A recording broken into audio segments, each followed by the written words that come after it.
नमस्कार, मैं हूँ आपके साथ कविता राणा।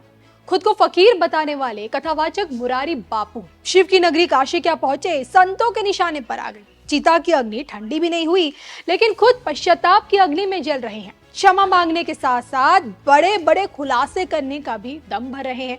और ऐसे में क्या मुरारी, यहाँ उन्होंने बाबा विश्वनाथ के दर्शन पूजन भी किया और रामकथा भी कर डाली। तो सूतक काल में मुरारी बापू की यही धार्मिक गतिविधियां काशी के संतों को नागवार गुजरी और उन्होंने मुरारी बापू पर धार्मिक परंपराओं का उल्लंघन और सूतक की मर्यादा की धज्जियां उड़ाने का आरोप लगा दिया। हालांकि देखिए, कुछ संतों ने तो क्रोधवश आकर मुरारी बापू की तुलना काल नेमी राक्षस से भी कर डाली। मुरारी गुजरात के, जिनकी पत्नी को मरे अभी 3 दिन ही नहीं हुआ और वाराणसी के रुद्राक्ष में राम कथा कह रहे हैं, जो भयानक, अनर्थ, शास्त्र विरुद्ध और कलयुग के कपट कलेवर भेष धारण करने वाले, ये सब कालनेमी हैं। सूतक गृहस्थ हैं, इनकी पत्नी मरी है, न इनको मंदिर में जाना चाहिए, न दर्शन करना चाहिए, देवताओं का स्पर्श करना चाहिए, न धर्म ग्रंथों का स्पर्श करना चाहिए। ये विश्वनाथ मंदिर में जाकर विश्वनाथ की शुचिता, पवित्रता को भंग करके भयानक पाप किया है और इनको प्रायश्चित करना चाहिए और 13 दिन तक न मंदिरों में जाना चाहिए। शास्त्र विरुद्ध है और ये काशी का जो विद्वत समाज है, संत समाज है, मौन है, जो घोर अनर्थ का कारक होगा। और जब ऐसे लोग धर्म विरुद्ध कार्य करते हैं तो उसका परिणाम बेगुनाह जनता भोगती है।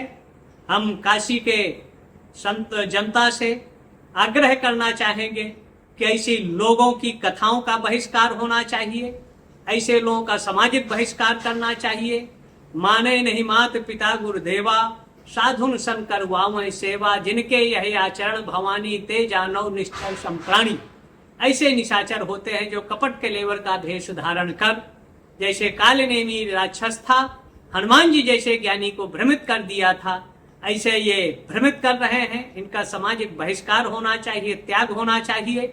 मैं शंकराचार्य नरेंद्रानंद सरस्वती, सुमेर पीठ, वाराणसी।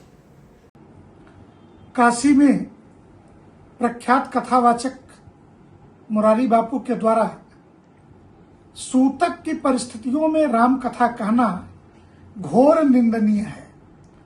जब व्यक्ति धर्म से ऊपर उठ करके अर्थ की कामना से इस प्रकार के आचरण करता है, यह समाज के लिए निंदनीय हो जाता है।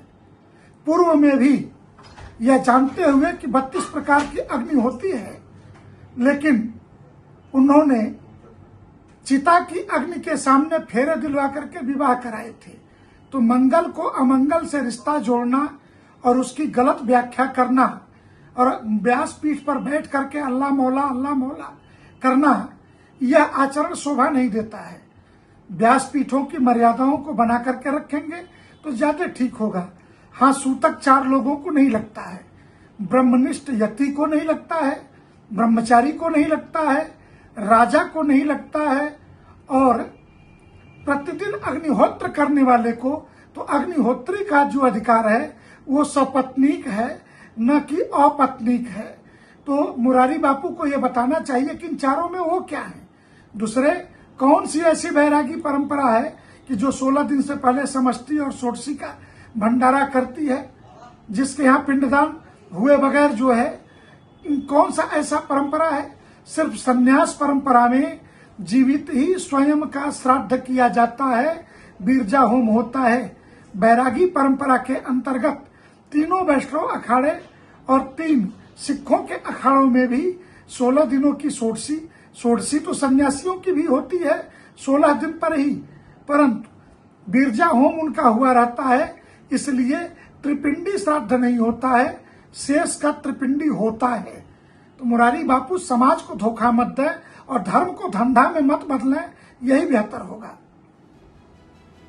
अब देखिए, इस पूरे विवाद में मुरारी बापू की क्षमा याचना तो समझ आती है, लेकिन शास्त्र के बल पर खुलासे करने की भी वो चेतावनी दे रहे हैं। और ये किस ओर इशारा करता है, इस पर आप क्या सोचते हैं?